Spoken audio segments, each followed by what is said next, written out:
Hello, and thanks for joining me today here at Cedar Creek Homestead and for Porch Talk.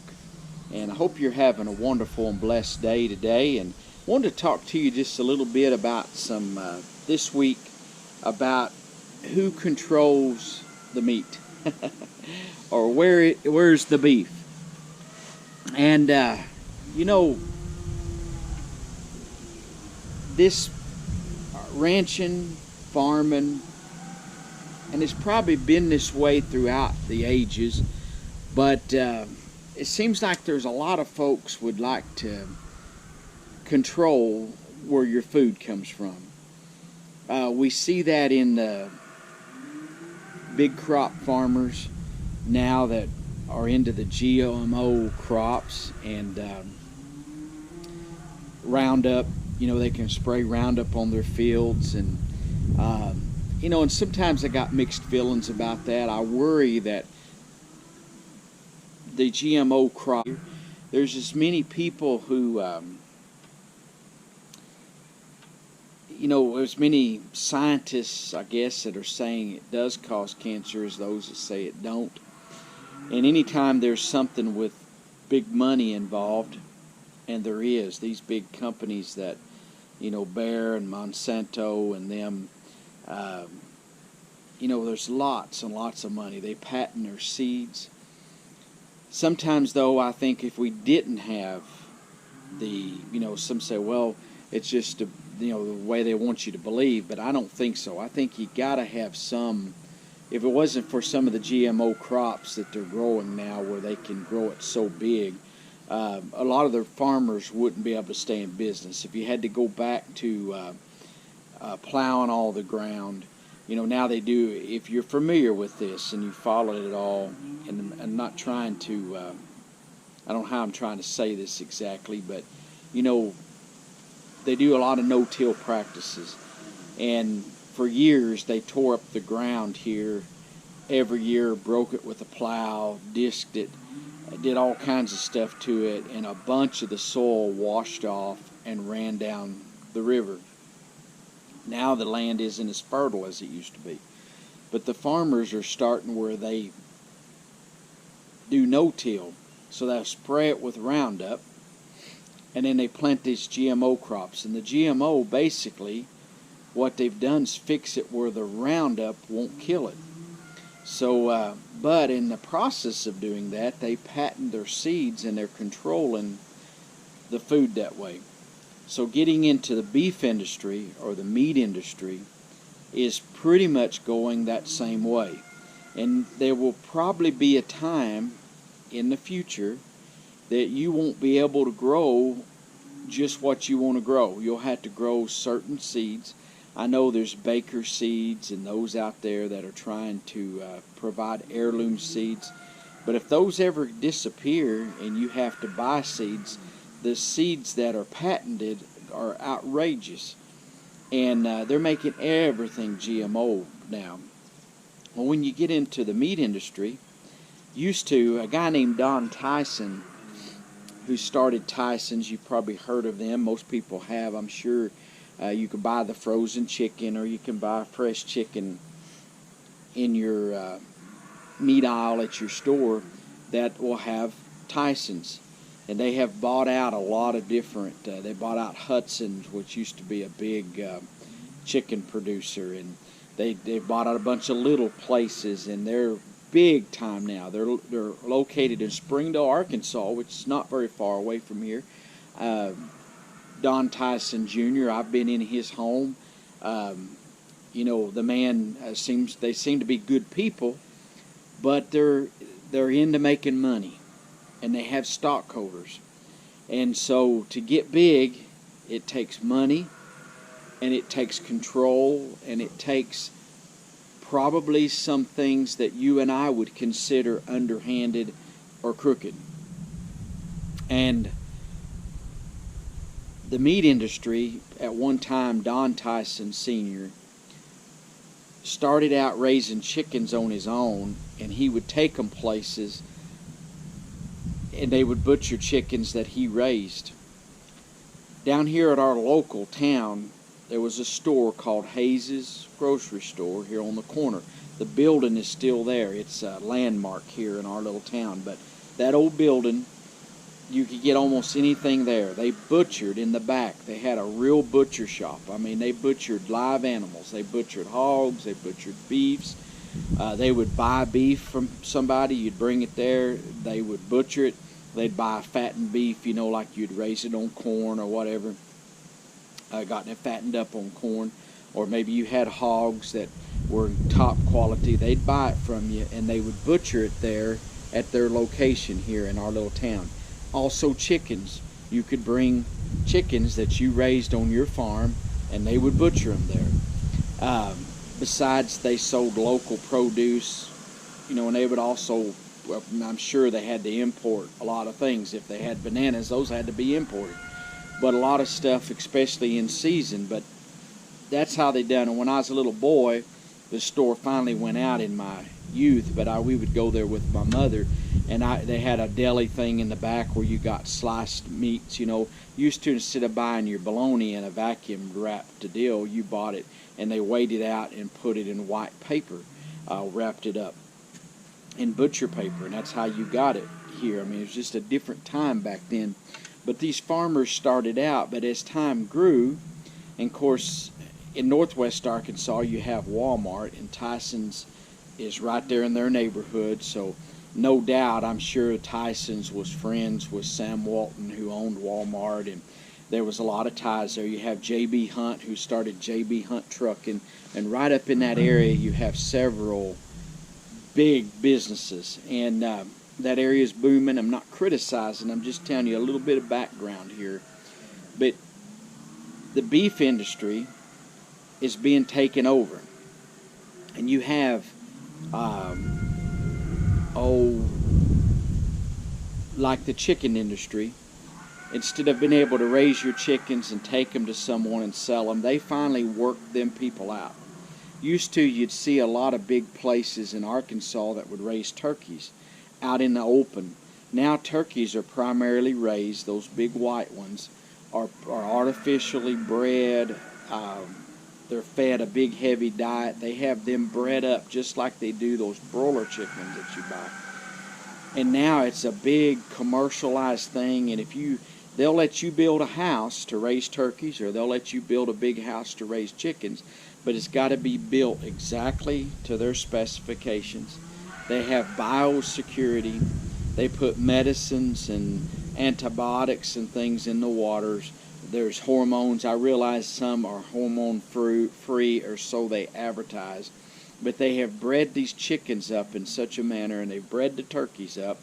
And I know I have friends that own chicken houses, and they raise chickens for different companies. But they are really, all they are is they own the house, but the company, they contract with them, and that company will furnish all the baby chicks and all the feed. And it's got to be done a certain way. They're caged up. You know, that's why a lot of people's getting back to raising their own chickens, is because you can let them free range. You can get you a chicken tractor. You can do the Salatin way. You know, he's got these chicken tractors he moves, or you can let them free range. I like to let mine free range. Right now they're not. They're in a pen because I've moved all the babies out where the big chickens stay, and the young ones are growing and getting pretty good size, but I keep them out there. But I want them to learn to go inside and roost and everything. But I will, here probably in the next week or two, they'll start getting time that they'll go out and they can eat bugs. And I know people's like, oh, bugs. Yes, they can eat bugs. That makes I believe God intended for birds like chickens and turkeys to eat bugs and insects and things. And they get vitamins that they need, and they pass on healthy things to you. And one way you can tell that, you look at an egg, a homegrown egg that a chicken's been allowed to free range, and that chicken egg will be dark yellow. It looks healthy. You go to the store and break an egg open, not in the store, you bring it home and break it open at home. And look at that egg, it's the yolk, will be very pale. And these people that raise these chickens for eggs, they'll have little white leghorn hens, usually is what they use. They'll have rows and rows of these in a building. It's a controlled environment. They heat it up or cool it down. Primarily they have to cool it down in the summer. They have these chickens just in rows. If they quit laying, they dispose of that hen. It's all about money. And it goes from there up into a big conglomerate. And I might be boring you with all this, but that's the way things have gone. It's gone from the little small farms to the big farms. Hog farming is the same way. Used to around here, there were a lot of people. Everyone had pigs. Well, then they got it where you had to have, if you sell your pig at a sale barn, it has to be inspected. The cattle have to do the same thing. But they have a state guy there, and your pigs have to be vaccinated with certain vaccinations before they can be sold, and it will cost like $50. If you wanted to sell a pig at the sale barn, you had to pay the vet there like $50 to get it vaccinated. Well, if you're doing that, you can't make any money. I mean, you've lost your profit. It's not worth messing with. But used to, these sale barns around here would sell like crazy. Before they would sell cattle, they'd sell pigs. And a lot of people around here, a lot of farmers that raised corn, there were big crop farmers. They would raise pigs and they would feed them their corn and make extra money doing that. And then they would feed them slop. The schools and restaurants and stuff, there's a lot of food wastage. And that's a big thing right now. They're trying to get people to quit wasting so much food because it goes in the landfills and stuff. We're used to around here, there were people that had trucks with big barrels, and they would bring a barrel to the supermarket, bring a barrel to the school or wherever, and they would say, fill this thing up, I'll come and pick it up every day. All of your old scraps that you don't need, put in there and we'll pick it up. So they would feed it to their animals. Then they come out with, well, the hogs were getting sick on this. That is baloney, because we fed, as I was growing up, that's what our hogs lived on, was slop. We also mixed up shorts. That was a leftover thing from wheat, and it was a powdery like substance, and you would mix that up with water, and that was my job growing up, was to feed the pigs. So I'd do that, and I'd pour the evening scraps in the shorts in a big 5-gallon bucket and mix that up and take it out here. Where I live at now, the hog pen used to be right over on some of my videos. I've shown that before. The hog pen's all gone now, but we would always have pigs, and you'd slop the pigs. That's what they called it. And you'd go out and that was your job. And we always had our own fresh pork. We just had enough leftovers from our own family to feed. We fed our dogs very little dog food, and our hogs, besides eating shorts and some corn, they primarily ate the leftovers. And you say, that's a lot of leftovers. I guess it is in a year's time, when Mom would can, or in fact, it was at the edge of our garden. Anything left over in the garden, we just pitched over in that we didn't need, rotten, too big, whatever, would go in that pig pen. And the pigs, they get them a lot of eating that way. We still had to feed them, but now those farmers that used to raise a lot of pigs, and a lot of people's quit because they don't want to mess with because of the smell and stuff. Well, your little farmers, local farmers, they have quit too because there's so many regulations and so much burdensome stuff put on them. And I feel a lot of those rules and regulations were put on them because of your big corporate farms. I also think it's coming against your poultry too. If there's ever an outbreak of disease in poultry, they're going to come to the little farms. They did it over in these foreign countries a few years ago. There was some diseases in the poultry, and they come out to people's farms that were just innocent people, had their own little chicken farm, wasn't hurting nobody, and they just come out and killed all their chickens. And I believe it would come here to this area one of these days. An individual that I met told me his son is like a federal veterinary, and he's over a certain region of the country, and there was some kind of a disease, and they killed some animals. I don't remember if it was chickens or hogs or what, but they eradicated them, and he said people tried to keep them from it. And when that vet says it's got to go, he can say a whole area needs to be destroyed of animals. It's scary of what's coming, but a lot of it's done to protect the big guys, to protect Cargill, to protect Tyson's, these big, huge places. And I understand that we need to, but their places are so biosecure. If they're doing their job, me raising chickens or pigs here should never affect them. If I don't go to their farm, there shouldn't be a problem. In fact, if you go to their farms, you got to shower, you got to put on protective clothing. It's just a bunch of baloney. And in the beef industry, they're doing the same exact thing. And I shared with you a few weeks ago how that there was a fire up at a processing plant that Tyson's owned up in Kansas, in a slaughterhouse. And it was going to affect the beef prices. And it did. Almost instantly, beef prices went out the roof. Not what we get paid here on the farm, but what they get paid, Tyson's got paid for delivery to the restaurants, the hamburger joints, the convenience stores, the restaurants, the big grocery stores like Harps and Safeways and stuff like that. So all of a sudden the price really went out the roof. Well, the day following the fire happened on a Friday. On a Monday, there was no change in the United States on the number of animals that were slaughtered. The next day, there was no change. If it was just ever so slightly. But they claimed that they were butchering 6,000 animals a day of cattle. Well, you should have had 6,000 change. Well, what happened was some of the other plants, they just picked up the slack, evidently.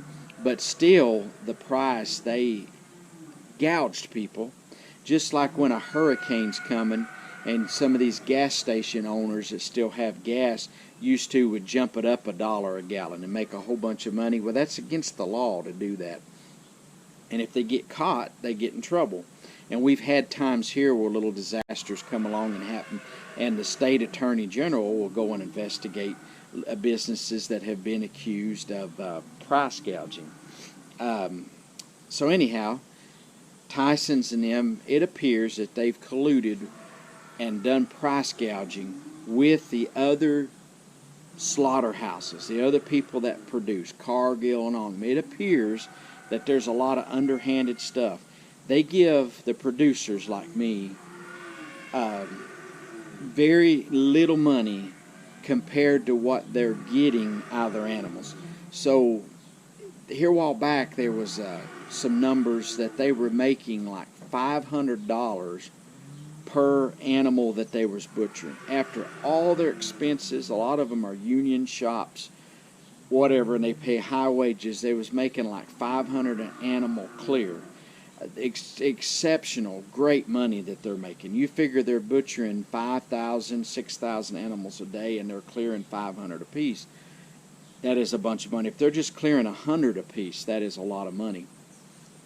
But the guys like us out here are barely able to cover our expenses. I'm not whining.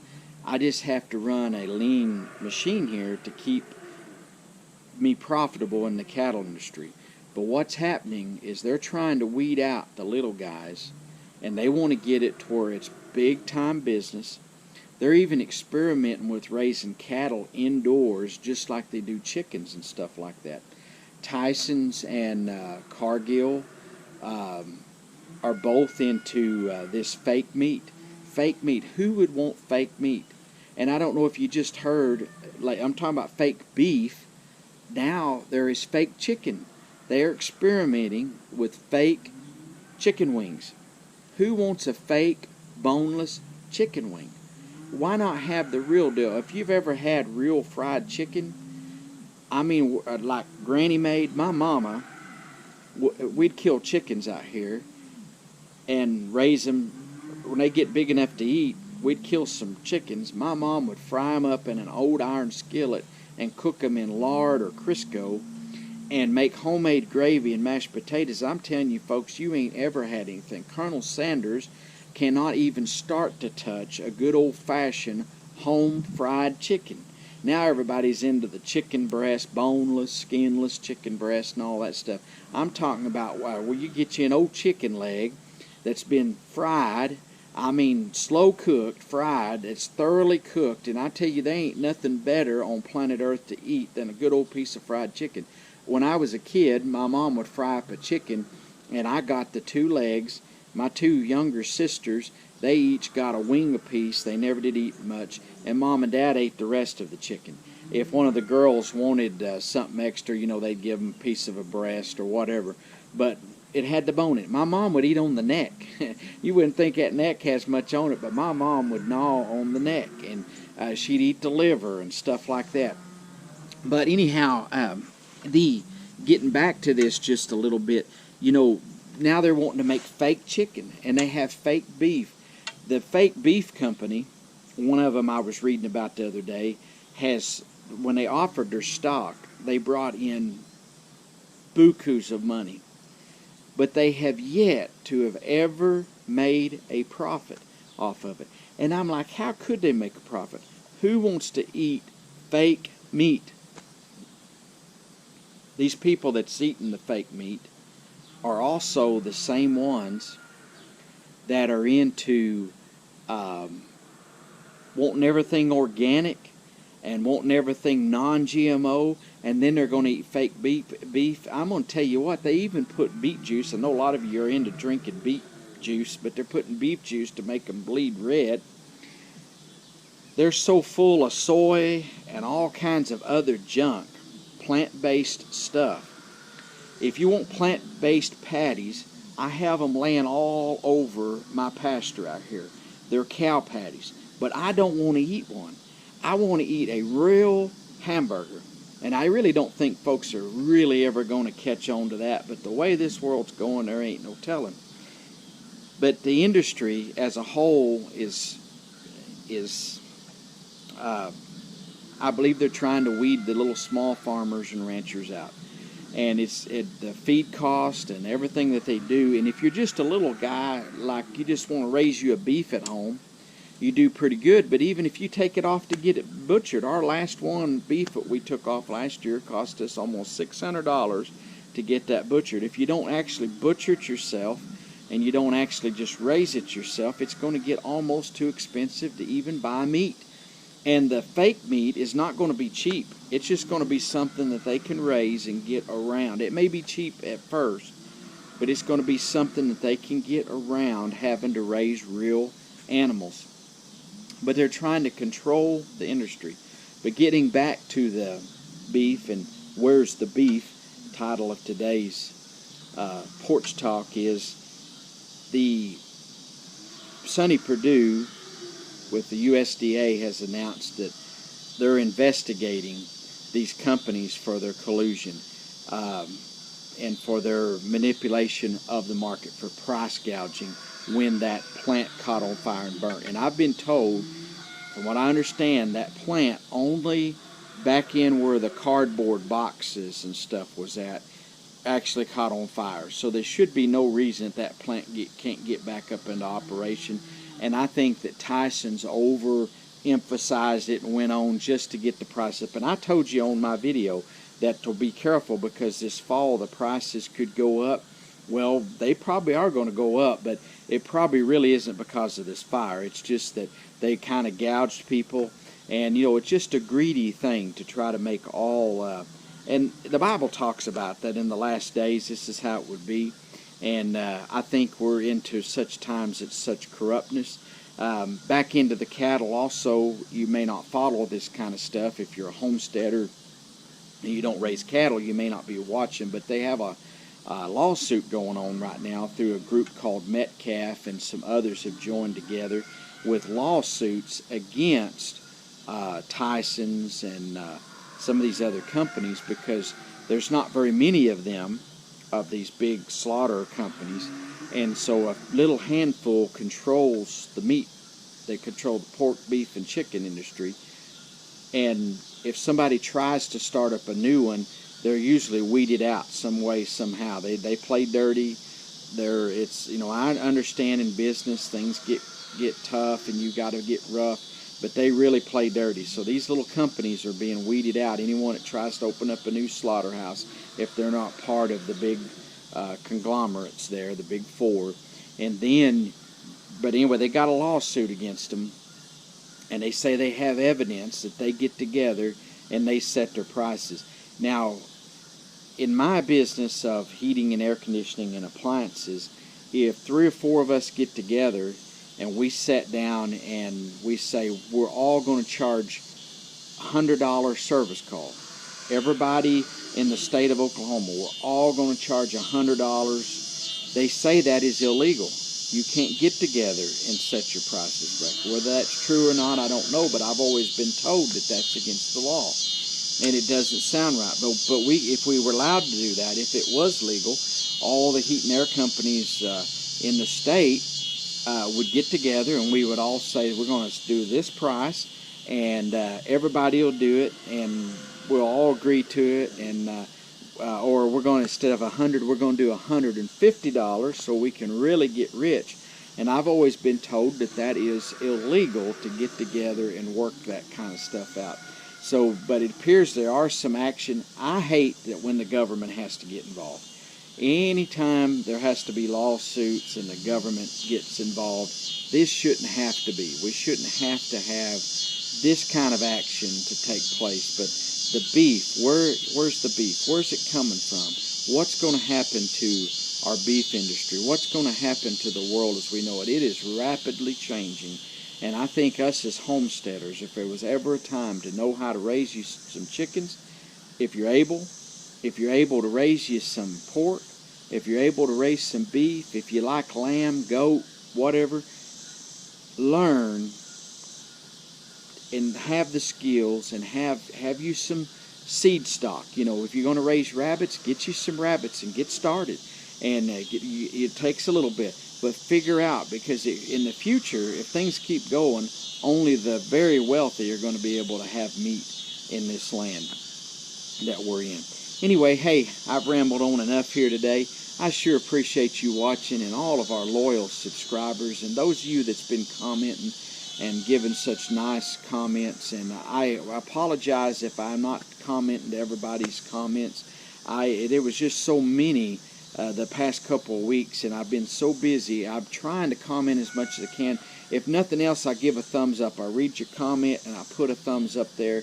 And sometimes I'm just like, there's so much I just can't actually type out a comment. Sometimes I put hearts. It just depends. But it's not that I'm not paying attention. I do read all the comments. I just not been able to actually put something. I notice a bunch of you are commenting back to each other. That's great. Do that. And if you got something to say, as long as it's nice and people are treating each other fairly, I'm all for all the comments and everything on there. We've had just a very few people that have been ugly, and they're trolls, the type people, and on them I just delete them out. I delete them out. If they keep on, we'll just block them, that's fine. But most of the people, 99.999% of you, have just been super to deal with, and you've put questions on. And some of you that have put questions, I've tried to answer, and some of the questions I'm going to try to do videos on. It gives me some ideas of videos, but I know there's been some concern yesterday about this big fire up in Kansas, and I did start this a while back. When I first heard about it on my channel, I was starting to tell about it, and it looked like it's going to be a big deal, and it is somewhat, but I really don't think it's going to be as big as it was. And now that the government's investigating, I got a feeling our prices probably come back down. But I wish what we got paid was a little bit more, but because we got to take them to auction, and the way they do it, it affects the little guy. And you might say, well, you're not a little guy, well, I am. I'm a little rancher.